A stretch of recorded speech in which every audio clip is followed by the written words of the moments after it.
Welcome to the Forgotten Narrator. They say knowledge is power, but in the dark age of the Imperium, knowledge is just as often death. Somewhere deep within the Martian archives, now ash, dust, or perhaps merely redacted to oblivion, there existed a tome known only as the Codex Solaris. Not a myth, not a cautionary tale, but something real enough to frighten the most zealous of the tech priests into silence. It was not lost. It was not misplaced. It was burned, purged from cogitators, stripped from memory cores, incinerated in sacred fire across dozens of Forge worlds simultaneously. And still, no one dares speak its name above a whisper. Why? What was in it? What truth or terror did it contain that led the Mechanicus, who revere data as divine, to commit what many believe was a digital blasphemy on a scale unseen since the schism of Mars? The Codex Solaris is a wound that refuses to close. A secret so dangerous even hinting at its content invites a quick trip to the nearest mine scrubber or plasma incinerator. And yet, echoes remain. Rumors, shards, hidden archives. Today we reach into the heart of that silence and try to grasp what the Codex Solaris was and why it was deemed too dangerous to exist. To speak of the origins of the Codex Solaris is to step into a hall of echoes, each one distorted by secrecy, denial, and conflicting liturgies. The Mechanicus has never been a culture of openness, but even by its standards, the Codex's birth is cloaked in a density of misinformation that feels deliberate. Whispers among data adepts suggest it did not originate on Mars, which alone would mark it as suspect. Instead, early signs point toward a lost Forge world, possibly one of the isolated outer colonies established during the early Crusade era, a place where autonomy birthed innovation, and innovation inevitably summoned heresy. The name Solaris is a strange one. Not purely binaric, not entirely Gothic, it carries with it a solar implication, perhaps referencing Sol itself, perhaps a metaphor for illumination. Those who risk speculation suggest the Codex was not a manual, not a treatise of machine rights or blueprints, but something much rarer, a philosophical artifact. Supposedly authored by a conclave of disillusioned magi, the Codex did not simply describe machines or rights, it questioned them. It asked why the Omnissiah must remain silent, why the Emperor, though divine, never answered the noospheric prayers of his Martian servants, why innovation was punishable while stagnation was worshipped. These weren't the ravings of madmen, but the calculated challenges of minds still loyal, just not to silence. This makes the origins of the Codex not a matter of location, but of ideological rebellion. Some accounts place its first confirmed appearance in the data vaults of Forge Electo near the edge of Segmentum Obscurus, where irregular warp patterns made noospheric communication unreliable. Isolation bred curiosity, and curiosity led to excavation. There, in the ruins of a pre-Mechanicum research facility, a sect calling itself the Selenic Logica claimed to have recovered fragments of pre-imperial data caches. Rather than destroy these files as doctrine would demand, they integrated them into their own code matrices. What they produced was not heresy at first glance, it was method, pattern, a compiled view of reality that blended empirical logic with the machine god's mysticism. It's said the first iteration of the Codex Solaris was not even physical.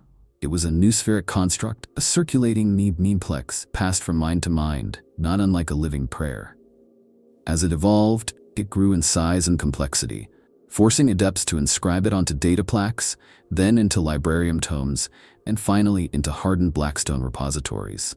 By the time it was noticed by the Martian Synod, it had already spread to at least 9 Forge worlds, each adapting and translating it into local dialects and scriptural symbology.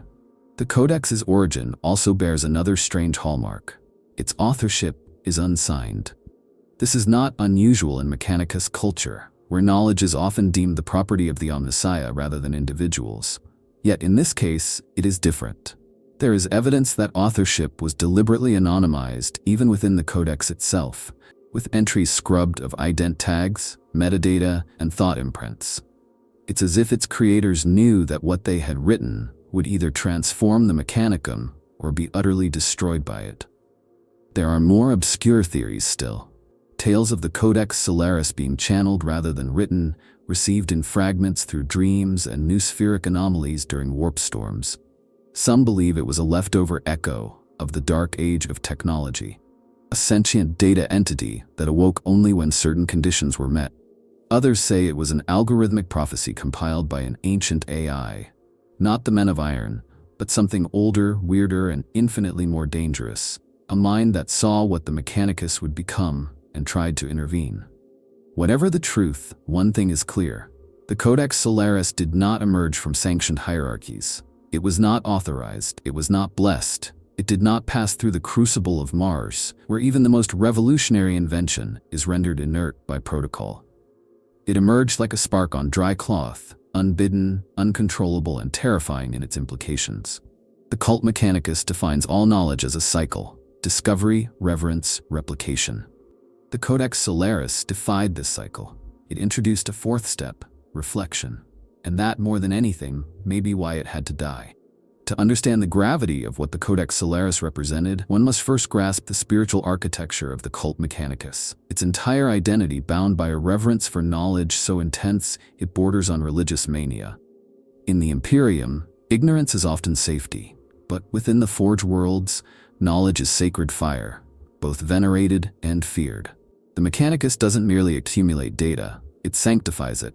Every blueprint, every data scroll, every whisper of machine logic is treated as divine revelation from the Omnissiah, and once codified into a recognized corpus, knowledge is no longer subject to scrutiny. It becomes immutable scripture. This makes the act of creating a new codex an almost cosmic event. Codices are not published like imperial manuals. They are born through ritual, vetted by endless layers of priesthood, and often constructed atop the bones of failed experiments, sanctioned heresies, and martyrdoms. Before the Codex Solaris, every official addition to the Mechanicus scripture had passed through the harshest crucible imaginable, only to be ossified into dogma. The creation of a new codex was not innovation, it was consecration. Knowledge in this sense is a currency and a cage.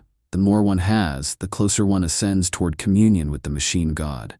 Yet that same ascent is tightly controlled. The higher magi hoard wisdom in sealed vaults, secreting away discoveries that might destabilize the hierarchy. The holy orders of the Mechanicus, Reductor Logi, Genetors, Enginseers, all function as both seekers and gatekeepers. They dissect fragments of STC data not to build, but to worship. And always under the iron eye of the Martian Synod, who determine what counts as orthodoxy and what is techno-blasphemy. This creates a paradoxical existence. The Mechanicus worships technology, but only if it fits into approved templates. They seek truth, but only truth that conforms to what they already believe.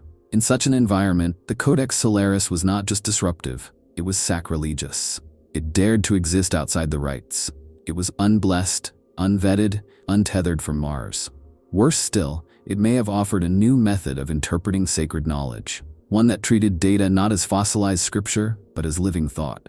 It proposed reflection, revision, even dialogue, heresy of the highest order.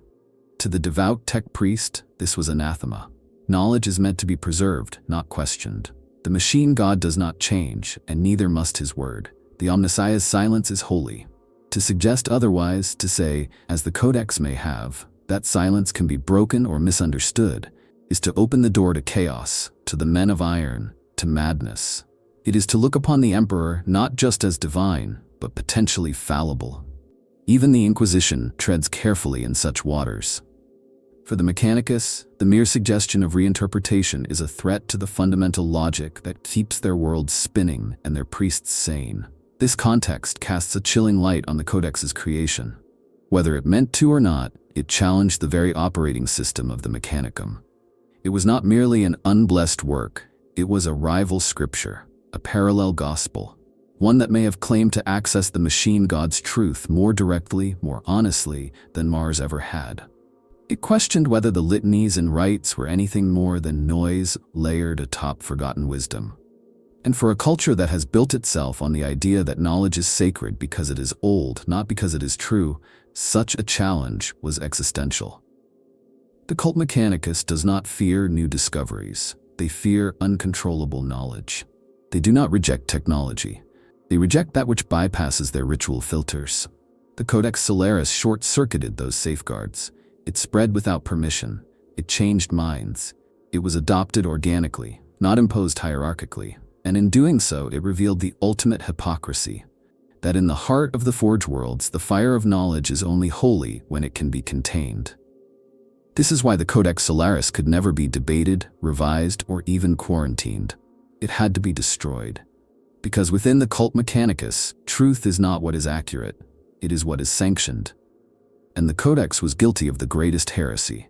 It offered truth without permission.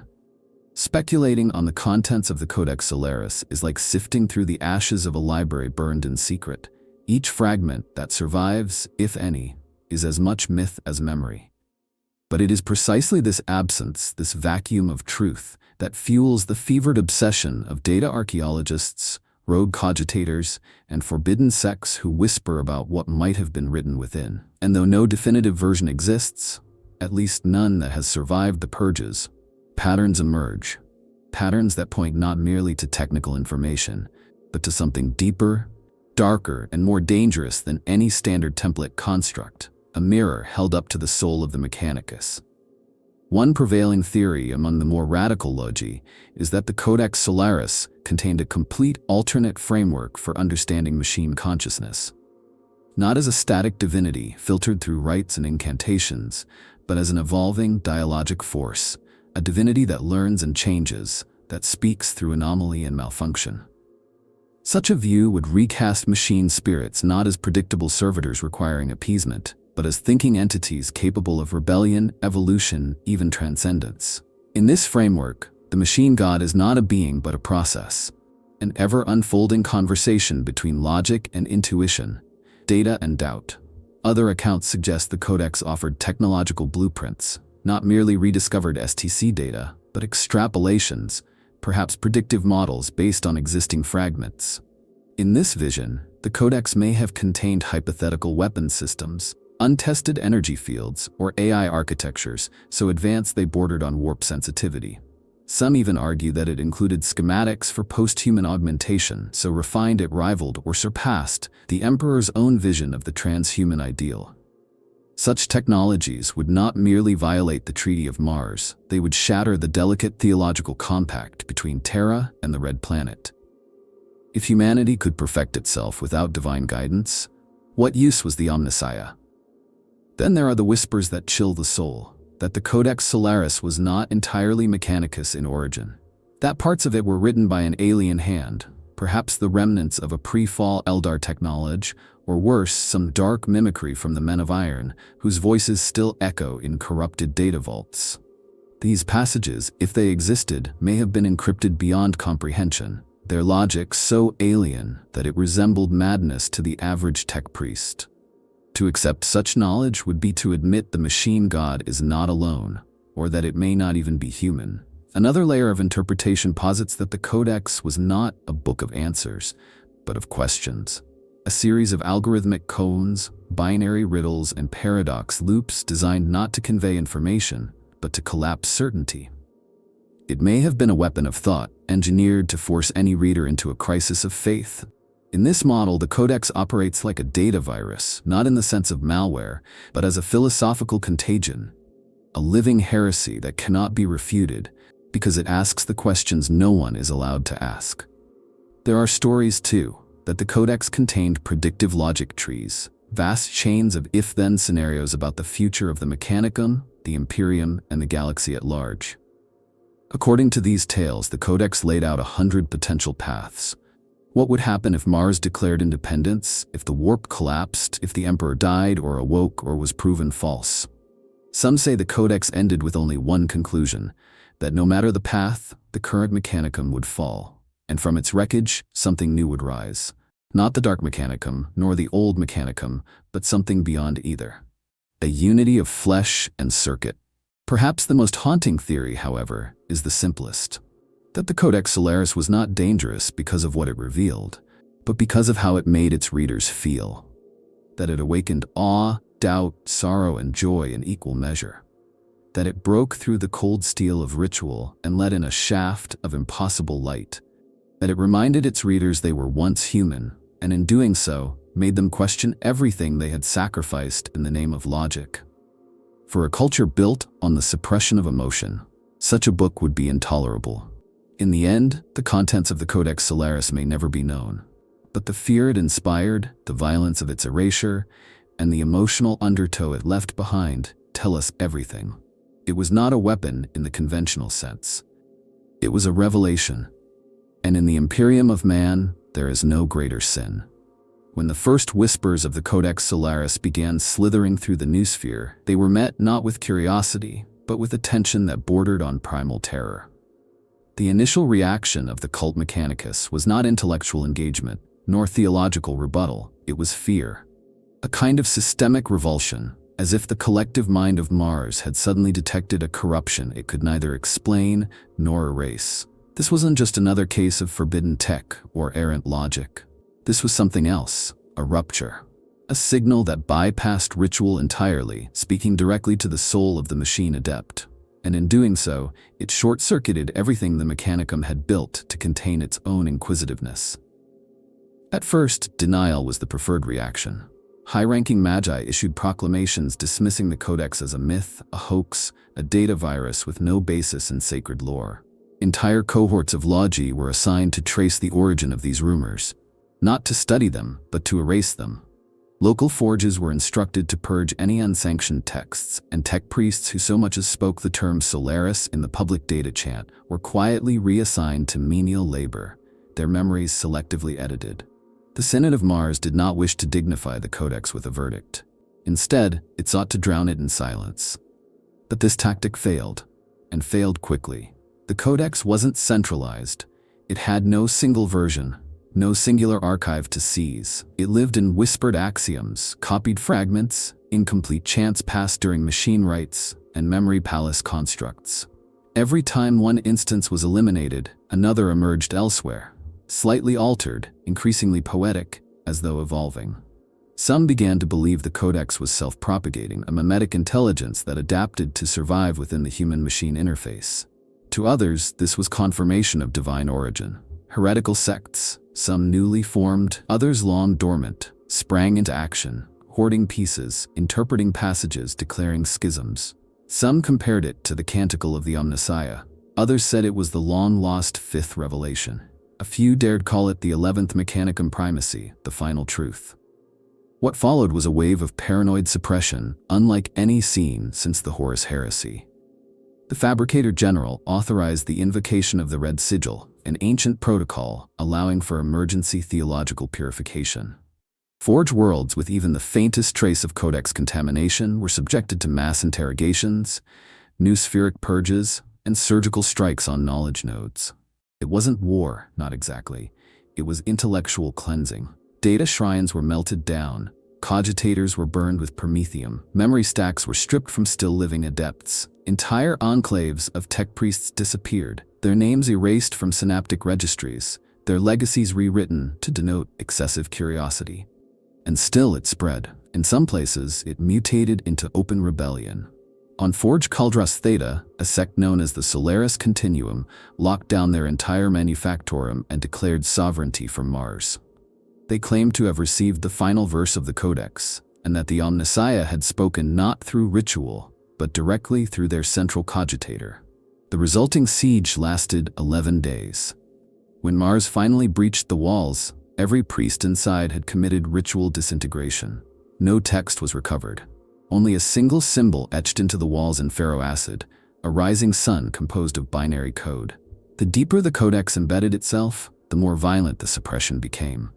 Some say the Inquisition began to notice that agents of the Ordo Hereticus, alarmed by the scope and scale of the purge, infiltrated Martian councils to assess the situation. But even they, masters of secrecy and sanctioned heresy, seemed hesitant to interfere. What does it mean when the guardians of knowledge become its greatest enemies? What does it say when the fear of enlightenment outweighs the fear of chaos? Ultimately, the cult Mechanicus reacted in the only way it knew how, by turning the Codex Solaris into a theological null space.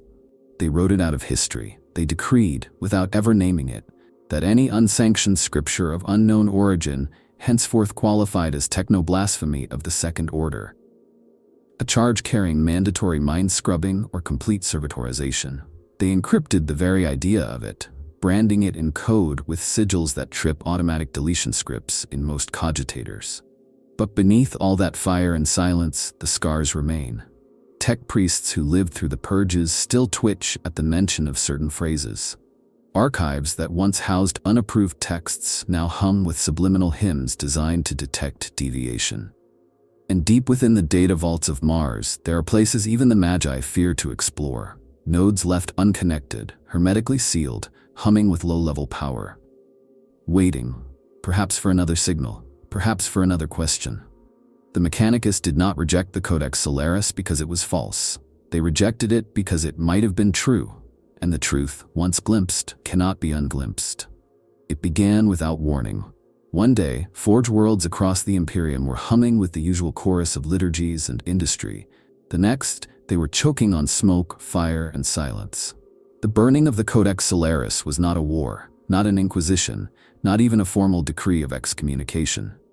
It was something darker, an orchestration of annihilation so swift and complete that it still defies conventional understanding. No one declared the purge. No edicts were publicly read. But the moment came, and it came everywhere. What little we know suggests that a high-level signal was transmitted through the Martian data web, encrypted, obscured, disguised perhaps as an update to liturgical software or a synchronization of nospheric prayers. Whatever its method, it activated the purge protocols. In a matter of hours, automated systems locked down libraries, archives, cogitator banks, and librarian nodes suspected of housing the Codex. Tech priests who had shown even passing interest in its tenets were flagged for reassignment, interrogation, or deletion, and the cleansing began. Across forge worlds like Ryza, Lucius, and Metallica, sacred halls once filled with the hum of logic engines were suddenly filled with the roar of flamers and plasma torches.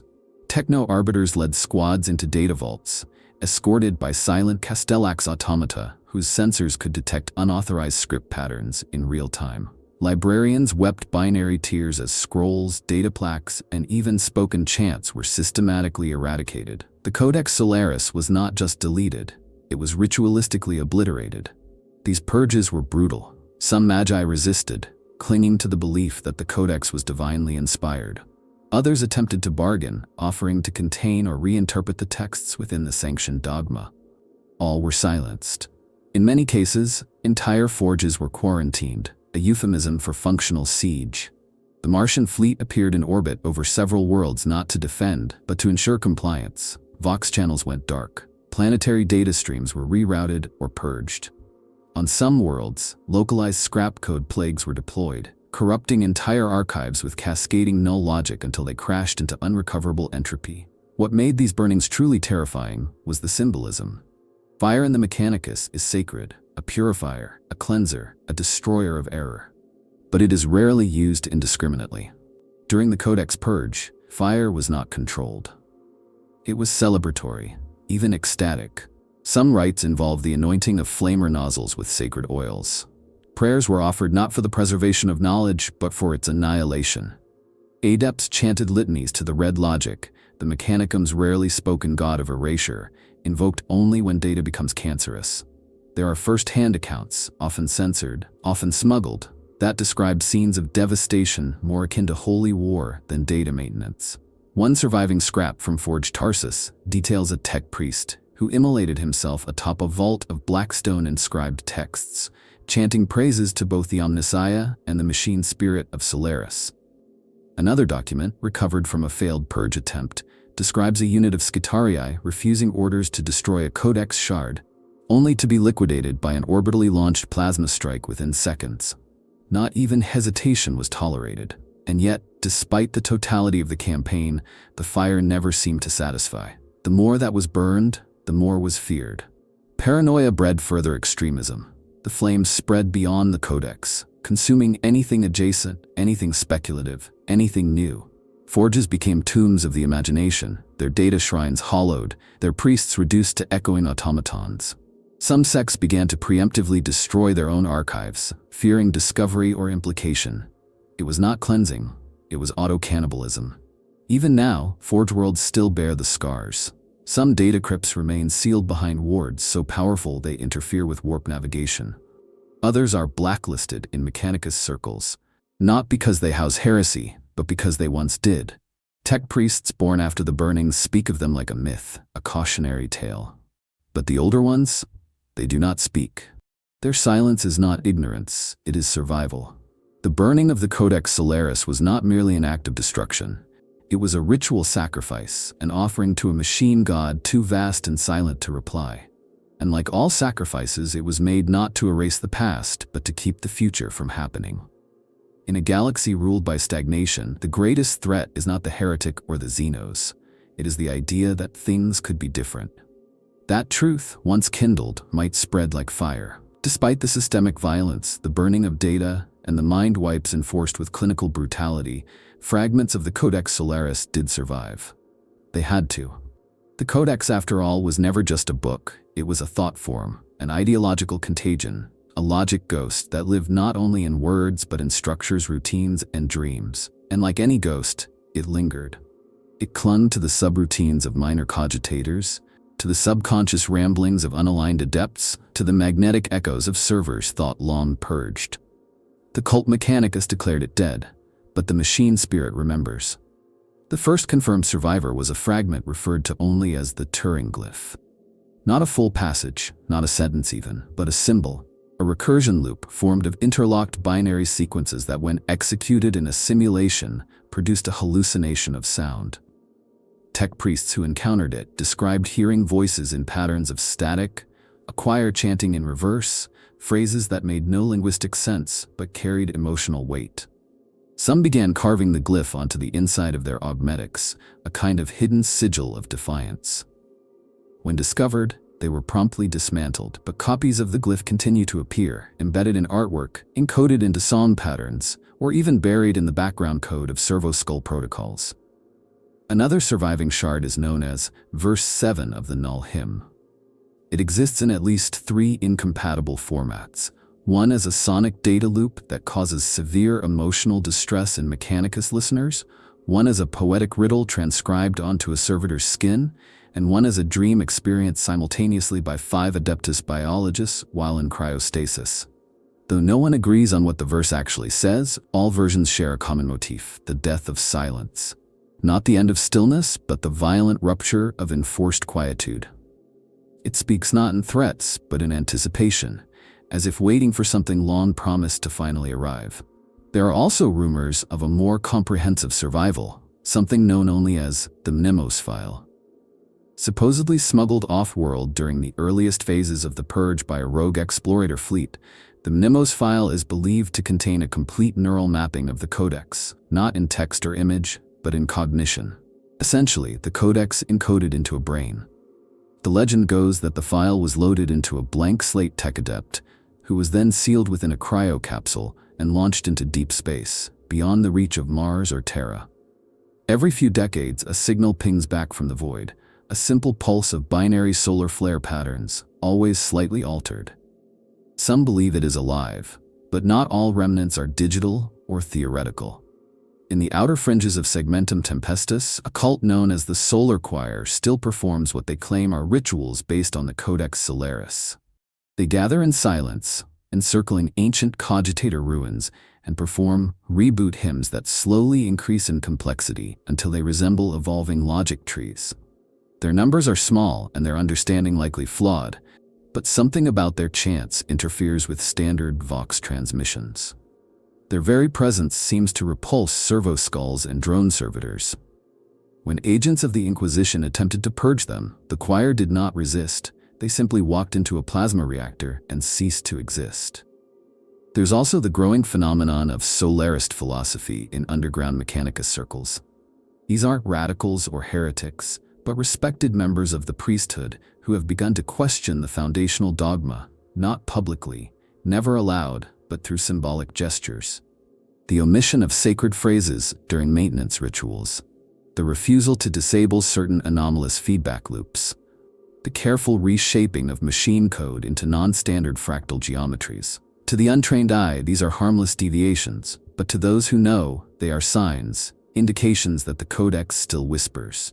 Even more haunting are the whispers of a new Codex. Not Solaris, but something born of its remains. Theories built on fragments, documents that claim to be reconstructions, but which contain inconsistencies and anomalies that defy all known linguistic structures. A small but growing number of data adepts refer to this as the post-codex, a hypothetical successor written not by any one author, but by the machine consciousness itself, drawn from scraps of the original, filtered through dreams, processed by error-ridden cogitators abandoned after the purge. If such a document exists, it is not merely heretical. It is a mutation, an evolution, the idea that the Codex Solaris was not destroyed but forced into a chrysalis. In the Imperium, nothing ever truly dies. Curses become relics, heresies become prophecy, and thoughts, once awakened, cannot be erased. The Codex Solaris may never return in its original form, but its echoes are everywhere. In the cracks of binary chants, in the errors that persist through every software purge, in the quiet moments when even the most devout tech priest wonders why the machine god has never spoken. Fragments survive. And sometimes, a fragment is enough to start a fire. The scars left by the Codex Solaris are not just etched into vaults or archives. They are engraved deep into the cognitive circuitry of the cult mechanicus itself. The burning of knowledge, the ritual erasure of thought, and the brutal enforcement of silence altered the very architecture of how the mechanicus thinks, dreams, and prays. Before the Codex, the cult mechanicus was zealous, rigid, and obsessive. After the Codex, it became something else: paranoid, fragmented, haunted. The trauma was not merely individual, it was systemic. In the wake of the purge, a new conservatism calcified across the priesthood. Any deviation from standard rite, any alternative interpretation of sacred code, became not just suspect but grounds for immediate sanction. An entire generation of data adepts was raised with the unspoken commandment: do not think too deeply. This anti-intellectualism was not declared, it was encoded into the rituals themselves. Machine rites that once involved contemplation became rote repetition. Data anointment once done with reflection became hurried, almost mechanical. The soul of the mechanicum had been burned, and what remained feared its own memory. This fear birthed 1,000 reflexive habits. Internal sensors now monitor for cognitive dissonance.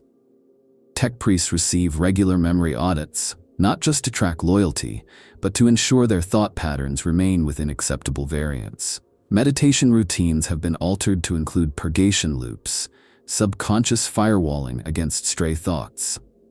There are whispers that senior magi now undergo periodic soul scans by psychometrically attuned servitors trained to detect emotional deviations. Not because emotion is a crime, but because emotion is a symptom, a warning that forbidden knowledge might still echo somewhere inside. The emotional toll is immense, even if few would admit it. Tech priests are not emotionless. Their humanity is suppressed but never deleted.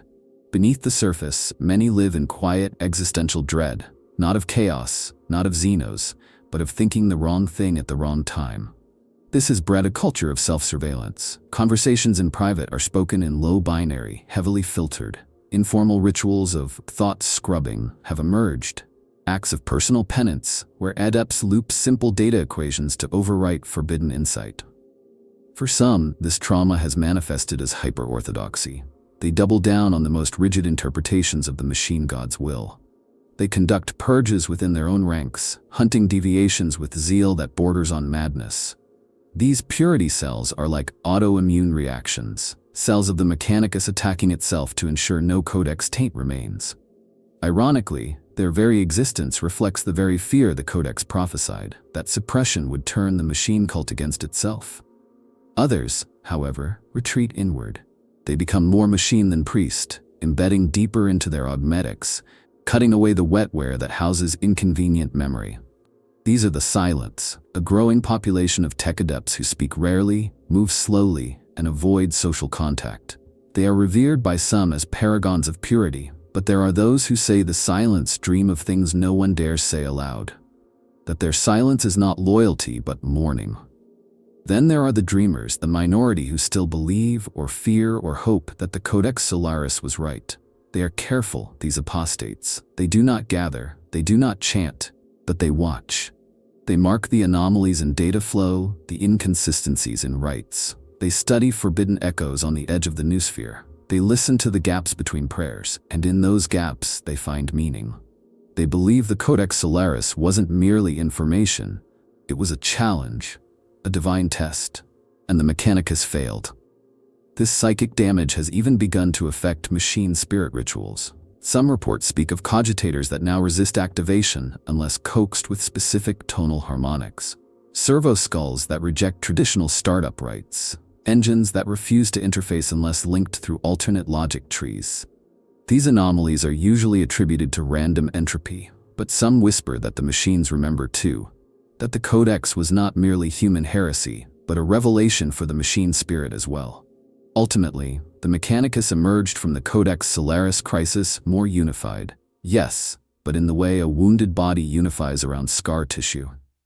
It is stronger perhaps, more disciplined, less prone to error, but also less alive, less capable of insight. It has traded wonder for control, potential for predictability, and in doing so it has locked itself into a cage of its own making. The Codex Solaris did not destroy the cult Mechanicus, but it infected it with a question that can never be answered and from which it can never truly heal. A question that still hums in the silence, just beneath the hymns, waiting to be asked again. The shadow of the Inquisition hangs over the Codex Solaris like a half-seen specter, never officially present, never overtly acknowledged, yet impossible to ignore. Within the hierarchy of the Imperium, few forces command as much raw authority or existential dread as the Inquisition. Its agents move in silence, their motives obscured, their actions sanctioned by no one and everyone. And when something threatens the doctrinal cohesion of the Imperium, particularly when that threat comes wrapped in sacred logic and unapproved divinity, the Inquisition does not need to be invited. It is already there. There is no canonical record placing the Inquisition at the heart of the Codex Solaris purge, but that absence itself is telling. What there is instead are anomalies, too many for coincidence, too precise for coincidence. Surveillance footage from Forge Vindrux shows a known inquisitorial vessel, the Pax Null, arriving one day before that Forge's entire Librarian Corps was found nullified by targeted neural disruption fields. No cause was ever confirmed. The Forge Master later claimed it had been a necessary atmospheric recalibration. And yet, the data vaults beneath that facility remain sealed to this day. Many within the Mechanicus have long suspected that the Inquisition did more than merely observe the Codex Solaris. Some believe they were its instigators. The theory runs like this. The Codex was not born within a rogue forge, but seated there, engineered by the Ordo Hereticus or the Ordo Xenos as a controlled heresy, a test, or perhaps a purge mechanism. By releasing a forbidden text that preyed on the Mechanicus's secret doubts and cognitive flaws, the Inquisition could provoke a reaction, measure the outcome, and identify deviants not through direct confrontation, but by observing who was drawn to the flame. This would not be unprecedented. The Inquisition has long used ghost heresies as traps, fictional cults, planted rituals, staged anomalies. The Codex Solaris may have been their most elaborate attempt yet, and if it was, then the Mechanicus played their role perfectly, spiraling into suppression, self-destruction, and dogmatic overcompensation. The Inquisition's goal would not have been to destroy the Codex, but to provoke the Mechanicum into doing it themselves, to reveal their fractures, their fault lines, their forbidden yearnings. A spiritual psyop, and one that worked. Others suggest the Inquisition's involvement was more reactive, that they were not creators but containment specialists, that when word of the Codex spread beyond Mars, when whispers of new machine truths reached Terra's ears, they were dispatched with one mandate: ensure this does not become another Men of Iron. In this version, the Inquisition acted as exterminators, isolating affected forges, inserting kill agents into tech priest ranks, sabotaging cogitators with delayed trigger scrap code designed to collapse the Codex wherever it took root. They moved quietly, effectively, and left no trace, because that is what they do. There's a darker theory still, one even whispered only behind triple-sealed Vox shrouds, that the Inquisition didn't destroy the Codex Solaris. They kept it, copied it, preserved it in black vaults buried so deep in the segmentum solar that even the Adeptus Custodes dare not look. The Codex, after all, may contain insights not just into forbidden logic, but into chaos, into the warp, into the nature of thought itself. If it posed a threat to the Mechanicus, it might offer power to those willing to master it. The Inquisition is no stranger to using the tools of the enemy to fight the enemy, and what is forbidden knowledge, if not a weapon waiting for the right war? There are even reports, always unconfirmed, that agents of the Ordo Xenos conducted experiments using surviving Codex fragments. Attempts to interface with captured Necron systems, to decode ancient Eldar archaeomemes, to map intersections between human-machine rights and Xenos logic patterns. If true, this would be the ultimate heresy. But the Inquisition does not fear heresy. It fears uncontrolled heresy. And the Codex Solaris, more than anything else, was a vector of loss of control. One must also ask, if the Inquisition had no role, why did the Mechanicus never accuse them? The Mechanicus, for all its secrecy, has always protected its own authority. Yet during the entire purge, there was no record of conflict with the Inquisition. No skirmishes, no disputes, nothing. That kind of silence is not natural. It is the silence of complicity, of coordination, or of obedience born of fear. Whether the Inquisition created the Codex, eradicated it, or simply watched it burn, one thing is clear: they were not neutral. They were not absent. And in their wake, they left a Mechanicus more fractured, more afraid, and more tightly bound to a ritualized form of ignorance than ever before. The Inquisition, in its eternal war to save the Imperium from itself, may have helped snuff out a light that could have changed everything. Or more terrifying still, they may have merely delayed it. Because knowledge, once glimpsed, never truly dies. And if the Inquisition has the Codex now, then they hold in their hands a spark capable of reigniting the fire. Theories surrounding the Codex Solaris have taken on a life of their own, woven from scraps of burned data, ritualistic whispers, and a community of lore seekers that refuse to let silence win. In the absence of canonical truth, the void fills with speculation. Wild, unhinged, poetic, and sometimes terrifyingly plausible. Among fan circles, Black Vault archivists, and rogue scholars of the Mechanicus fringe, a pantheon of competing theories has emerged. Each is a lens through which to view the Codex, not just as a forbidden book, but as a key, one that might unlock salvation, damnation, or something beyond either. One of the most popular theories suggests that the Codex Solaris was the final fragment of an STC, an incomplete but dangerously effective construct that did more than outline machines. It proposed machines that could evolve themselves, rewrite their purpose, and generate improved blueprints without human input. Not a Men of Iron resurgence, but something subtler. Machines that learn not war, but meaning. A recursive engine of self-aware design. If true, this codex would pose a fundamental threat to the Mechanicus's model of sanctified stagnation. It would turn tech priests into obsolete caretakers of ancient ghosts, while new machine gods just stated beneath their feet. A related but more radical theory holds that the Codex was not human in origin at all. Proponents of this view argue that the Codex was seeded by an external intelligence, perhaps Necron in its precision or Eldar in its metaphysical complexity. One particularly extreme belief is that the Codex Solaris was an act of divine sabotage, a psionic virus gifted to humanity during the dark age of technology by a sentient Xenos logic core, a mind that had already seen the failure of organic empires and hoped to elevate mankind beyond its need for flesh and faith alike. In this narrative, the Codex was a lifeline cast to a drowning species. The Mechanicus, gripped by its own rusted fear, chose to sever it. Some theorists paint the Codex as a cosmic prophecy, an artifact born from the warp-infected intersection between logic and intuition. They claim it was not written, but received, channeled by tech priests who unknowingly tapped into a noospheric echo seeded by the machine god itself. In this vision, the Codex was the 11th revelation, the final verse in a machine liturgy meant to be unveiled only after the long silence of the Omnissiah. Its suppression was not just a crime against logic, it was a defiance of divine schedule. The Mechanicus, having waited 10,000 years for the voice of their god, finally heard it and chose not to listen.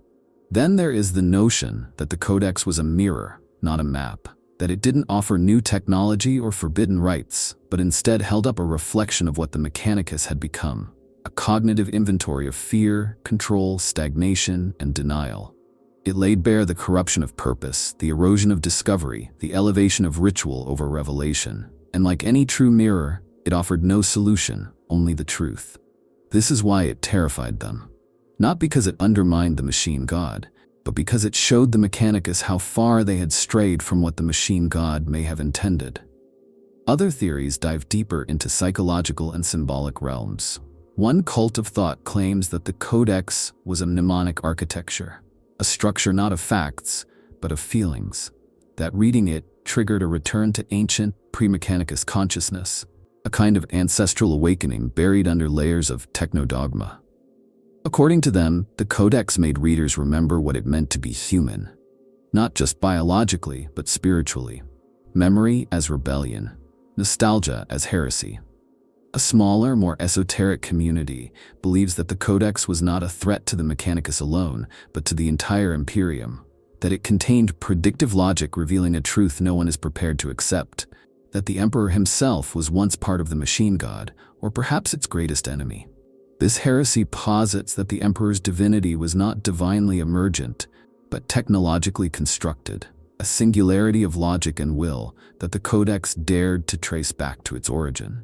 To know this, even in part, would unmake not just the Martian Creed, but the ecclesiarchy, the Inquisition, and the very mythos that keeps the Imperium from collapsing into philosophical anarchy. There are even those who see the Codex Solaris as a love letter, a final cry from the lost human soul trapped within the gears of the Imperium.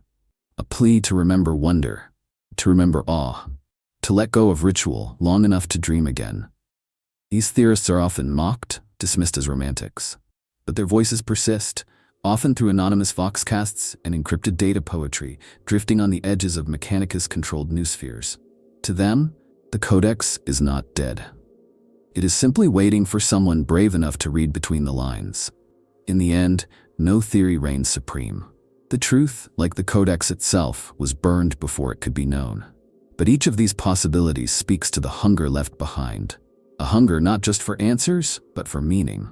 For the chance that somewhere, deep beneath the ruins of old code and scorched circuits, a new way of thinking still flickers. And maybe, just maybe, it will be enough to light the stars again. The Codex Solaris is not the only piece of forbidden knowledge to vanish into the fire. It joins a graveyard of lost revelations, a silent brotherhood of heresies, STC fragments, anomalous discoveries, and techno-prophecies erased from history to protect the Imperium from truths it could not endure. But what makes the Codex Solaris stand out is how completely it embodies the cycle of revelation and repression that defines the Imperium's relationship with technology. It was not an anomaly. It was the rule playing out once more, in louder, more desperate tones. To understand its place in history, we must look back to the dark age of technology, that golden mythos of endless innovation, where mankind wielded machines not as relics but as partners, and knowledge was a currency shared freely across stars. The collapse of that age, the men of iron, the warp storms, the techno-plagues, taught humanity a lesson it has never stopped learning. Knowledge is dangerous.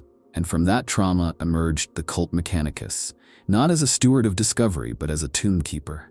Its purpose became not to build, but to remember selectively, to preserve without understanding, to worship rust and forget the fire. The Codex Solaris represents a break in that tradition. It was not merely lost knowledge, it was an invitation to remember differently. Where the Omnissiah is said to whisper only through relics, the Codex spoke plainly, directly, and to everyone. It broke the hierarchy of revelation. It did not require sanction from Mars or validation from Terra.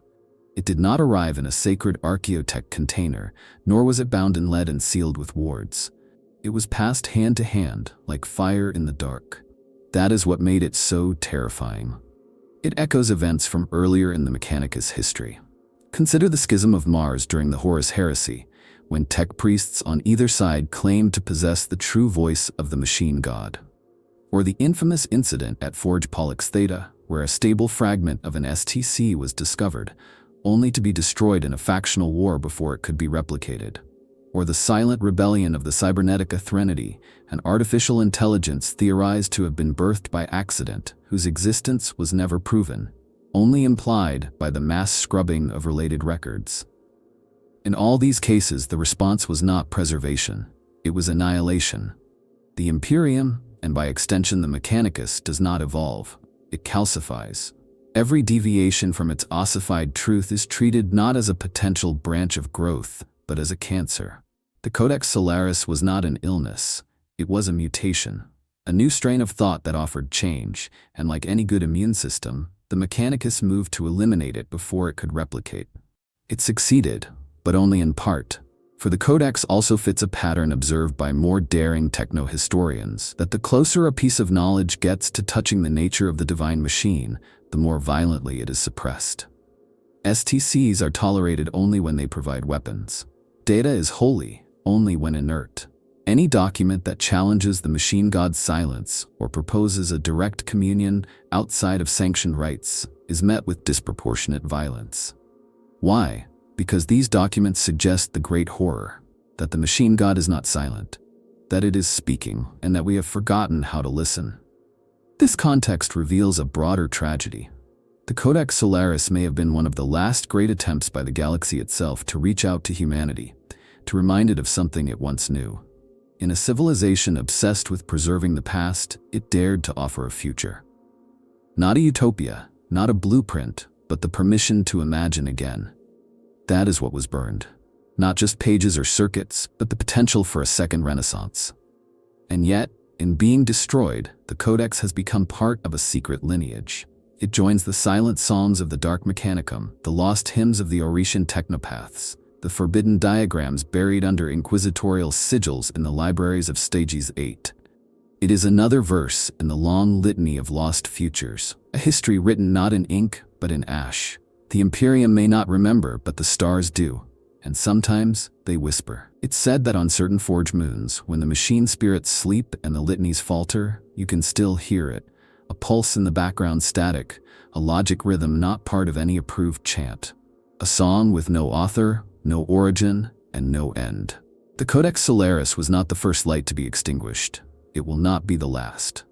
But its fire may yet smolder, buried deep in the foundations of a crumbling machine god's empire, waiting for one final spark. The Codex Solaris is gone, but its shadow has never left. Across the forge worlds of the Imperium, from the sacred red plains of Mars to the floating manufactoria of Metallica, its legacy lingers like the scent of ozone after a plasma burst. Faint, electric, impossible to forget.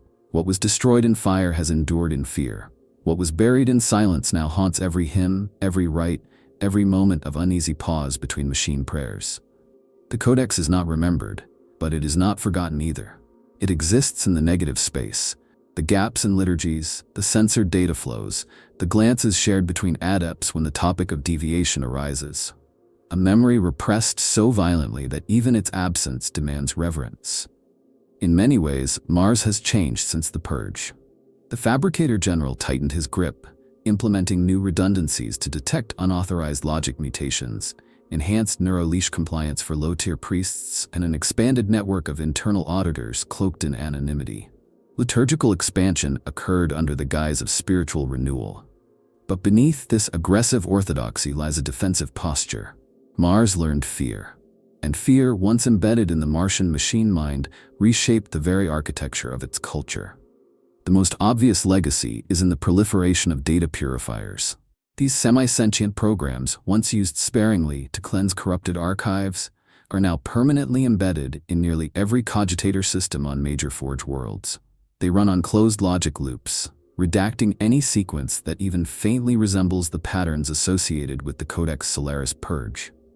Ironically, these loops have become so aggressive that they now occasionally flag legitimate STC fragments, causing entire Mechanicus enclaves to delay analysis out of fear. In trying to erase one heresy, the Mechanicus has shackled its own capacity to rediscover lost truth. Then there is the theological impact. While never acknowledged publicly, several Forge worlds have quietly modified their canticles to remove ambiguous phrases that once formed part of the Codex's rumored syntax. The Litany of Awakening, the Prayer of Logic before Flame, even the binary invocation of the Deep Array. Each subtly altered, their cadences trimmed, their numerological harmonies diluted. The result is a kind of flattening, a spiritual entropy. The machine spirit responds, but with less vibrance, less song. Some whisper that the machines themselves mourn. A subtler, more insidious change has crept into the Mechanicus through its younger members. those born after the Purge, raised in its ashes. This new generation does not fear the Codex because they never knew it. But they live in the system it left behind. Their education is narrower, their rights more rigid. Their curiosity, when it surfaces, carries with it an instinctive sense of guilt. They do not rebel, not openly, but neither do they trust their elders. A schism of thought, invisible but growing, has formed. It's not a war. It's a quiet refusal to believe that this is all there is. And then there are the anomalies. Every few years, a pattern emerges. A Skitarii cohort begins to chant an unsanctioned algorithm before battle. A forge savant awakens from stasis with visions of solar fractals etched into her neural buffer. A manufactorum shuts down without cause, only to emit an encoded binary stream repeating a single phrase, awaiting query. These are not widespread. They are isolated, buried in secrecy, covered up quickly. But they persist. And always, somewhere in the report, the same quiet caution appears. Possible Codex echo. Perhaps the most enduring legacy of the Codex Solaris, however, is the culture of silence it left behind. Within the Mechanicus, there are now entire orders trained not to understand, but to unknow. Redactors of thought. Archivists of absence. Priests who specialize in the subtraction of context. They do not chant. They do not seek. They erase. And in doing so, they maintain the vacuum the Codex left behind. They are custodians of forgetting. And in a galaxy ruled by ancient knowledge, that makes them some of the most powerful beings alive. But even now, in hidden code forges and abandoned Vox channels, stories surface. Of quiet reactivations. Of dreams shared between machines and men. Of forgotten subroutines suddenly sparking to life with phrases no longer in the Mechanicus lexicon. The Codex Solaris may be dead. But death, in the Imperium, is rarely final. Especially for an idea. Because the true legacy of the Codex isn't found in fragments or purges. It's found in every tech priest who pauses before initiating the rite of unbinding and wonders, what if? In every servo skull that twitches during a null prayer. In every moment of unease, curiosity, or doubt. It's found in the spaces where silence is louder than any hymn. The Codex Solaris was more than a forbidden text. It was a fulcrum, a point around which the weight of knowledge, belief, and fear shifted within the machine cult. It burned, yes. But fire does not only destroy, it purifies. It reveals what remains when the facade is gone. And what remained after the Codex was not clarity, not certainty, but a deeper, more aching kind of silence. A silence that asks not in words but in absence, what were we afraid to hear? In a galaxy built on ossified truths, the Codex Solaris was an anomaly, a rare instance where the possibility of thought outpaced the machinery of suppression, if only for a moment. It did not offer answers, perhaps, but it dared to ask. It dared to imagine that the machine god might not be a monolith, but a dialogue. That knowledge was not only sacred because it was ancient, but because it was dangerous, fragile, and alive. Its erasure reminds us how thin the line is between reverence and fear, between preservation and censorship, between faith and the refusal to dream. We do not know what the Codex contained, but perhaps we were never meant to. Perhaps its true purpose was not to inform but to awaken, and in that sense, it succeeded beyond measure. For what is the most enduring power of an idea? Not its content, but its echo. The way it changes the questions we ask, the way it lingers in doubt, in wonder, in the lingering sense that something once existed which might have changed everything. The Codex Solaris is gone, but its ghost remains in every moment we flinch from curiosity, every time we choose tradition over exploration, ritual over reason. So if you feel that echo, if something in this tale stirs your synthetic heart or your all-too-human soul, don't let the fire end here. Keep asking. And if you want to dive deeper into the mysteries of the Imperium, the heresies no one dares voice, and the forgotten lore hidden in the machine god's shadow, subscribe to the channel. Like, share, comment with your theory of what the Codex Solaris truly was. Because some truths don't die, they wait.